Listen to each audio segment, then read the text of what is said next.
तो आज भी काम पे नहीं जाएगा तू? नहीं जाऊंगा, बोला ना। अच्छा, जब भी गुड्डी उड़ाने बैठो काम पे नहीं जाएगा।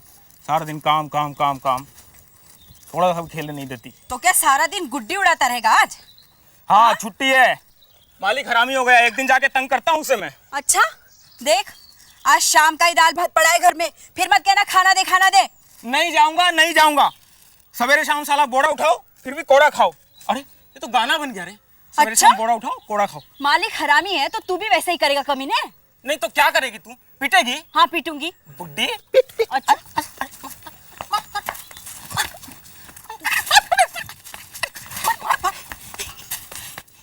तू मानेगा नहीं आज, तू मानेगा। मैं जा रहा हूँ। अरे वो सुन तो, वो आलू भून के रखा था बाद में। उड़ीसा के जरईखेला गांव में रुक्मिणी अपने इकलौते बेटे मनु के साथ रहती थी। मनु 20 साल का हो चुका था, मगर माँ के लाड़ प्यार के चलते वो अभी भी अपनी उम्र से छोटा ही था। अक्सर पास के रेल गोदाम में मनु अपने दोस्तों के साथ पत्ते खेलने और मस्ती करने में अपना वक्त गुजारता था। इसी बात की रुक्मिणी को शिकायत थी, क्योंकि मनु जो थोड़ा बहुत मेहनत मजदूरी से कमाता था वही उनकी आमदनी का जरिया था। अबे जागा रहा है, इक्की जा रहा हूँ यार। और सुन, मेरे पत्ते मत देखना।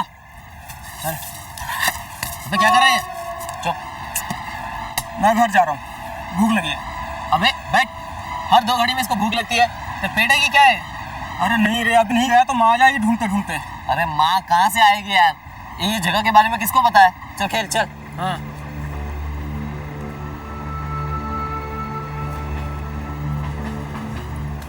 Police police police police.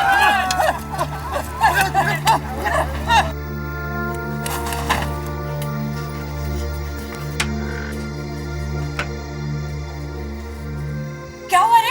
अम्मा कोई पूछे तो बोलना मैं घर पर ही था, कहीं नहीं गया सुबह से। फिर ऐसे भाग के कहाँ से आ रहा है तू? बोलना मैं घर पर नहीं हूँ। देख, तूने कुछ किया तो नहीं है ना? कुछ नहीं किया, तू मुझे कुछ नहीं, तू बोलना मैं घर पर नहीं हूँ बस। दरवाजा खोल। अबे हरामखोर, बाहर निकलता है कि नहीं? अबे तो खोलता है दरवाजा नहीं तू। अम्मा तू जा, मैं घर पर नहीं हूँ।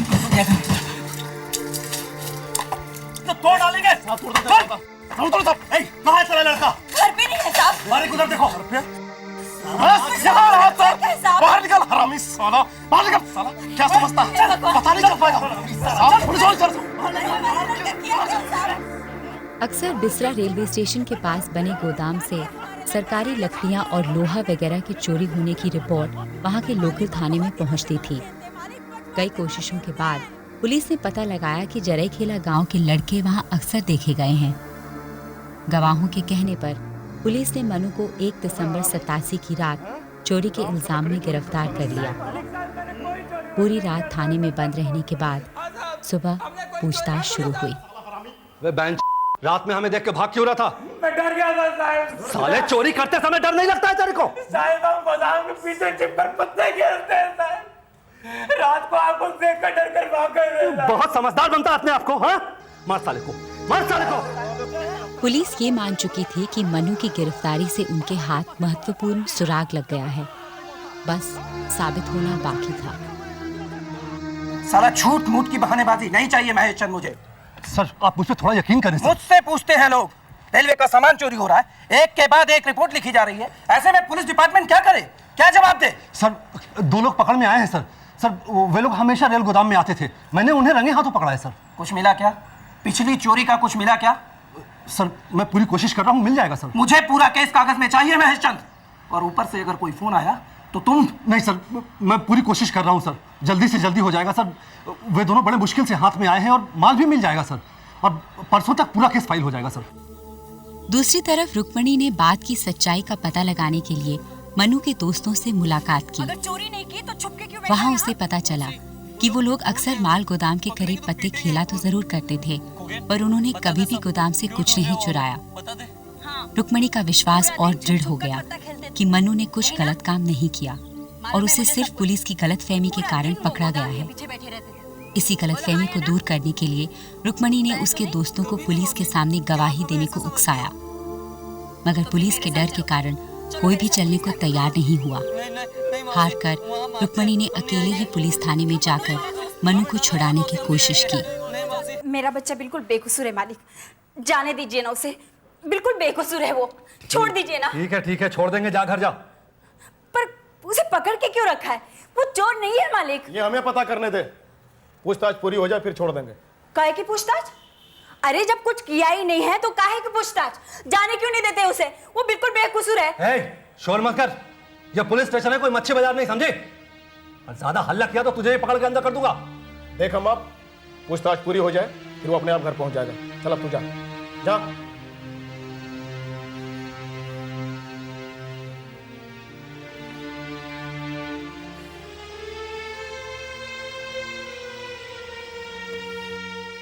बोल कहाँ लकड़ी छिपा रखा है गोदाम से? बोल। हमें नहीं मालूम साहब, हमने चोरी नहीं की। अबे साले तुझे सब पता है और जब तक बताएगा नहीं साले तब तक मारूंगा तुझे। बोल। नहीं मालूम साहब। कितने लोग हैं तेरे साथ? नहीं मालूम साहब। तुझे नहीं मालूम है? जब तक नहीं बताएगा साले तब तक तुझे मारूंगा। तू साला ऐसे नहीं बोलेगा, ऐसे नहीं बोल। उफ, ये नहीं बोलेगा सब ना।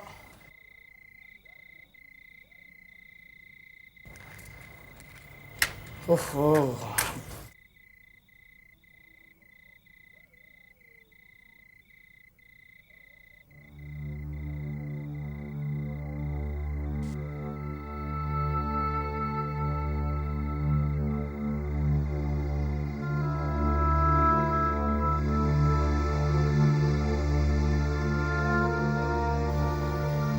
पकड़ इसको।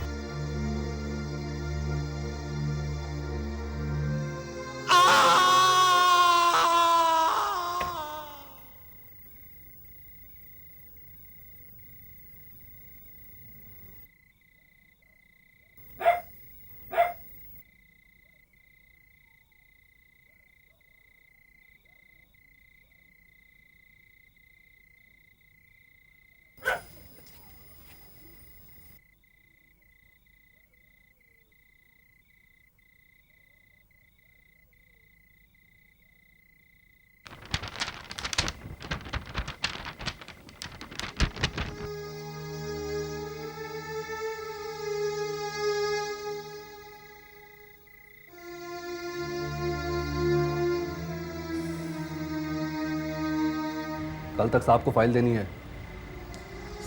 सीधा अंगूठा लगाकर कचहरी में जमा कर देते हैं। नहीं, उन्होंने कुछ पूछा तो साला सब गड़बड़ हो जाएगा। ऐसी हालत देखकर बड़े बाबू कुछ पूछेंगे तो नहीं? अरे पूछेंगे तो बोल देंगे साला भाग रहा था, 2 लगानी पड़ी थी तो काबू में नहीं आ रहा था। चल। अगले दिन बेसहारा रुक्मणी दोबारा पुलिस स्टेशन जा पहुंची, क्योंकि मनु को पुलिस हिरासत में 2 दिन हो चले थे। पूरी हो जाए फिर छोड़ देंगे। ऐसे क्या कार्रवाई बाकी है मालिक? जाने दो ना बेचारे को। कल कचहरी में पेशी है उसकी, उसके बाद छोड़ देंगे। कचहरी? ऐसा उसने किया क्या है मालिक साहब? एक बार कोर्ट में जाने दे तो पता चलेगा उसने क्या किया है। क्यों बिना किसी गलती के मेरे बच्चे को पकड़ के रखा है? जाने क्यों नहीं देते उसे? कब से बंद करके रखा है, ऊपर से मिलने भी नहीं देते। मुझे अभी मिलना है उससे, अभी मिलना है। भगवान तुम लोगों को कभी माफ नहीं करेगा, पाप लगेगा तुम लोगों को, पाप। है बारिक, ले जा, मिलवा दे इसे उससे। जा मिल ले, लेकिन दोबारा थाने में आके शोर मत करना, नहीं तो मार मार कर भगा दूंगा यहाँ से। चल जा। आ जाओ।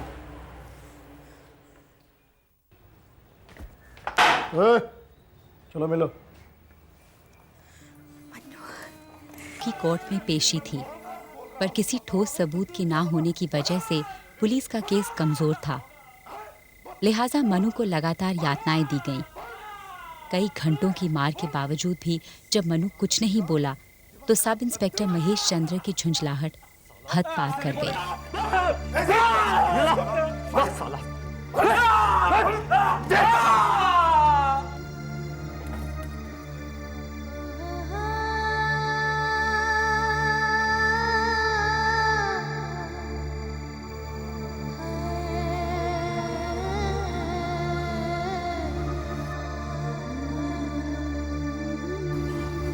साहब हाथ जोर से पड़ गया। अरे तू पानी डाल, उठेगा हरामजादा।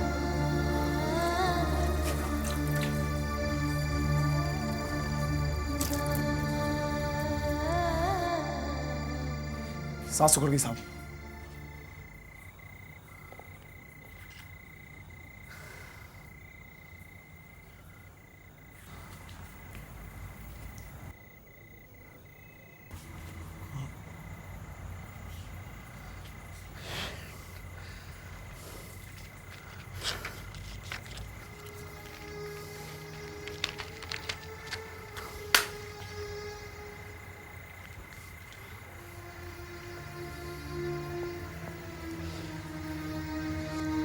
ए, बारिक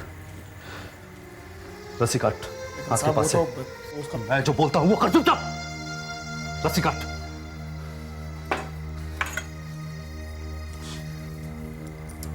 अबे वहां से नहीं और पीछे से।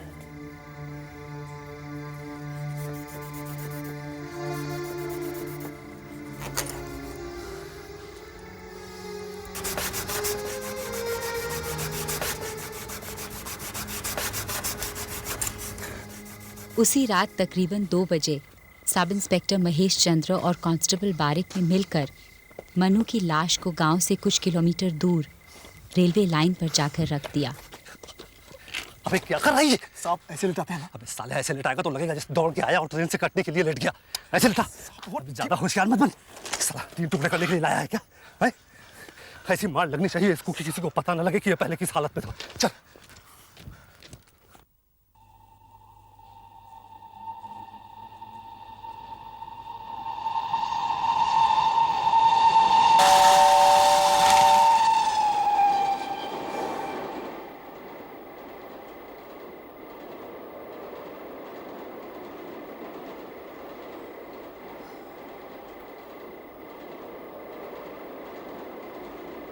चार दिसंबर सुबह 6 बजे के आसपास कुछ रेल कर्मचारियों को मन्नू की लाश नजर आई।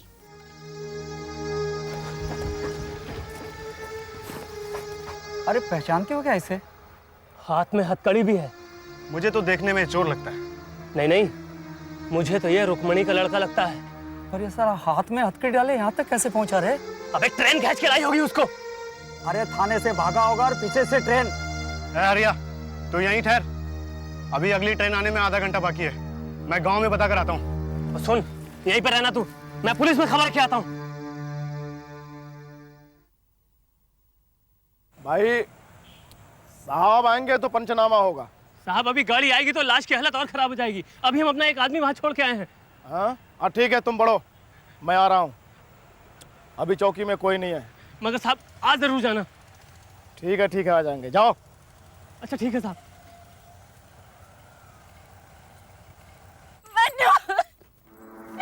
मन्नू, मन्नू, क्या कह रहे मेरे बच्चे का?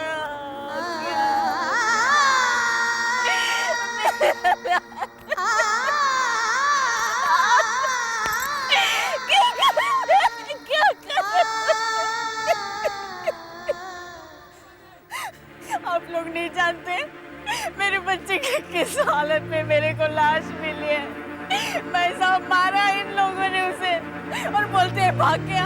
हाँ बोलते हैं भाग गया। एक तो बिना किसी गलती के उसको पकड़ के रखा। अरे भाग गया और भाग के इतनी दूर कैसे पहुंचा? बोला ना कुत्ता का मुंह बंद कर। साहब जब इसके लड़के ने कोई चोरी नहीं की, कुछ किया ही नहीं, तो फिर ये तुझे कैसे मालूम है?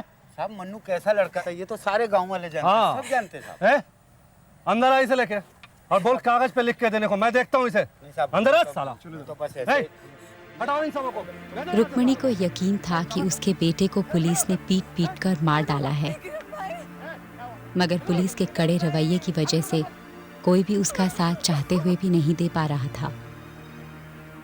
जोर जबरदस्ती से सच्चाई को दबाकर अपनी बात मनवाना यहाँ की पुलिस के लिए कोई मुश्किल काम नहीं था। साहब क्या है? साहब ये पोस्टमार्टम रिपोर्ट। अबे तो शोर क्यों करता है? साहब इसमें तो लिखा है कि वो ट्रेन से कट के नहीं मरा है, वो पहले से ही सर में चोट लगने से मर गया था। कहाँ लिखा है? दिखा। लिखा है ना इसमें, ये यहाँ लिखा है।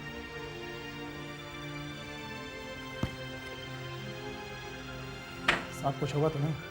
अबे तू फिक्र मत कर, मैं बड़े साहब से बात करता हूँ, कुछ रास्ता बताएंगे। इस कागज का क्या करें? कचहरी तक पहुंची तो साहब कुछ होगा तो नहीं ना? अबे इसे दराज में डालना, वैसी सोच मत। चल जा। साहब वो हाथ जरा जोर से मार दिया आपने। तुझे भी दूंगा खींच कर। बुलाना चाहे यहाँ से।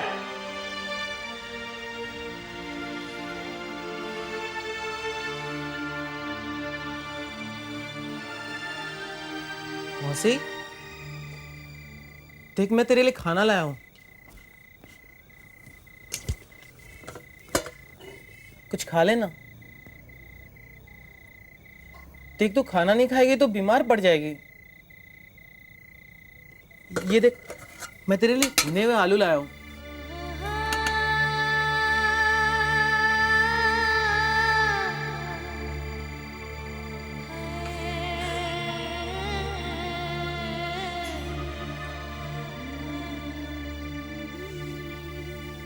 मनु के अलावा रुक्मणी का कोई नहीं था।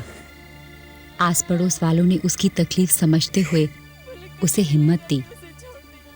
इन्हीं मदद करने वालों में से एक पढ़े लिखे युवक ने रुक्मणी की तरफ से इंसाफ के लिए उच्चतम न्यायालय को एक पत्र लिखा। गले रस्सी तोड़ के भाग रहा था, रेल पार कर रहा था, रेल के नीचे आ गया। मेरा मन नहीं मानता, मुझे पता है उन लोगों ने मारा है उसे, उन लोगों ने मारा है उसे। हाथ से लिखे इस खत को उच्चतम न्यायालय ने रिट पिटीशन के तौर पर स्वीकार किया। लिहाजा कोर्ट ने फौरन इस केस की जांच के आदेश जारी किए। जिला मैजिस्ट्रेट भानु प्रकाश दास ने फौरन रुक्मणी से मुलाकात की। रोना बंद करो, हिम्मत रखो। तुम्हारे बेटे के साथ जो कुछ भी हुआ है उस केस को मैंने खुद अपने हाथ में ले लिया है। अगर सचमुच पुलिस वालों ने उसको यातनाएं दी हैं तो मैं वादा करता हूँ तुमसे, उन्हें उसकी सजा दिलवा कर रहूंगा मैं। मेरा इकलौता ही बेटा था सर, अब मैं जी के क्या करूंगी। जिला मैजिस्ट्रेट ने मामले की जांच शुरू की। वो पोस्टमार्टम रिपोर्ट जो पुलिस ने दबा रखी थी उसे दोबारा खुलवाया गया और इस रिपोर्ट पर स्थानीय साइंस लेबोरेटरी के विशेषज्ञों से मदद ली गई। सर, यह रस्सी पुलिस ने भेजी हुई। ओके। और ये वो रस्सी सर हथकड़ी के साथ बंधी हुई थी। दोनों अलग अलग हैं? दांतों से कटा हुआ नहीं लगता sir. It's too clean. Train जिस तरफ से आ रही थी उससे इम्पैक्ट से उसका पूरा चेहरा बिगड़ गया था। इससे साफ जाहिर होता है कि उसे उस तरीके से वहां रखा गया था कि एंटीमॉर्टम वुंड्स का कुछ पता ना चले। पर ऐसा भी तो हो सकता है कि अचानक पार करते समय वो ट्रेन के सामने आ गया हो।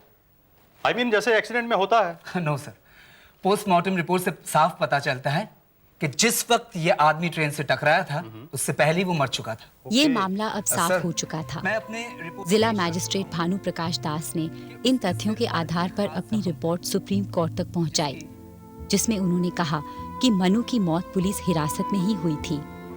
सब इंस्पेक्टर महेश चंद्र और कांस्टेबल बारिक को दोषी करार देते हुए जिला मैजिस्ट्रेट ने उन पर कार्रवाई की मांग की। पर नियम अनुसार निचले कोर्ट में लिए जा सकने वाले फैसलों में उच्चतम न्यायालय दखल नहीं कर सकता था।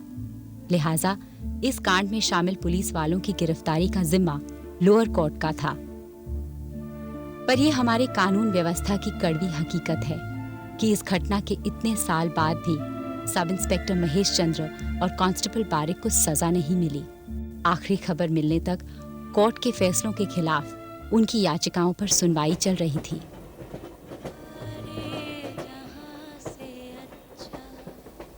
रुक्मणी देवी आज भी जरईखेला गांव में अकेली रहती है। मनु की मौत के तकरीबन 2 साल बाद कोर्ट ने उन्हें 1.5 लाख रुपए का मुआवजा अदा किया। पर क्या कोई भी रकम एक जवान बेटे के अभाव और एक सूने भविष्य के अंधकार को मिटा सकती है?